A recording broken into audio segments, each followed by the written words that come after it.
భక్తి భావంతో భగవంతుడిపై నమ్మకంతో నలుగురికి ఏదో విధంగా ఉపయోగపడాలనే ఉద్దేశంతో చిత్తూరు జిల్లా పుల్చల మండలం దేవలంపేట పంచాయతీకి చెందిన శ్రీ గురుస్వామి తన కుటుంబ సభ్యులతో కలిసి ప్రతి ఏడాది కర్ణాటక నుండి బయలుదేరి తిరుమలకు కాలినడకన కల్లూరు మీదుగా వెళ్లే భక్తులకు అన్నదానం ఏర్పాటు చేస్తూ ఉంటారు. ఈ సందర్భంగా ఆయన కర్ణాటక రాష్ట్రం ముల్బాగల్ నుండి బయలుదేరిన దాదాపు 250 మంది భక్తులకి కొత్తపేట పరిసర ప్రాంతాల్లో ఉన్న శ్రీ గుండాలమ్మ ఆలయ పరిసర ప్రాంతాల్లో విందు భోజనం ఏర్పాటు చేశారు.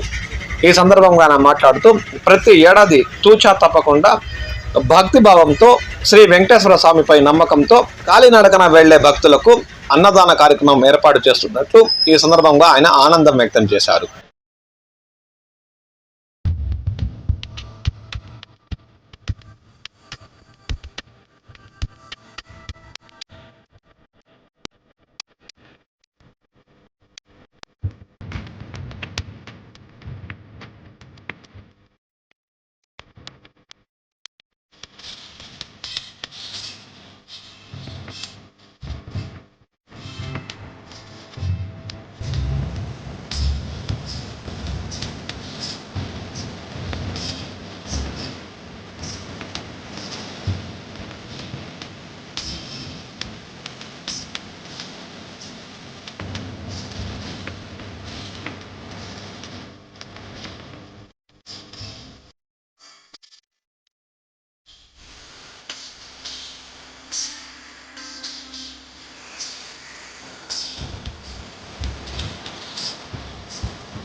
ఈ కార్యక్రమంలో ఎన్ఆర్ఎస్ శ్రీనివాస్, వి వేణుగోపాల్, ఎన్ చంద్రబాబు, దాక్షాయణి, హరిత, K Bharat Kumar, PMV Shiva, RS Subhash, Venkataramanappa, Munendra, Shankara, Adarsh, Narayana తదితరులు పాల్గొన్నారు.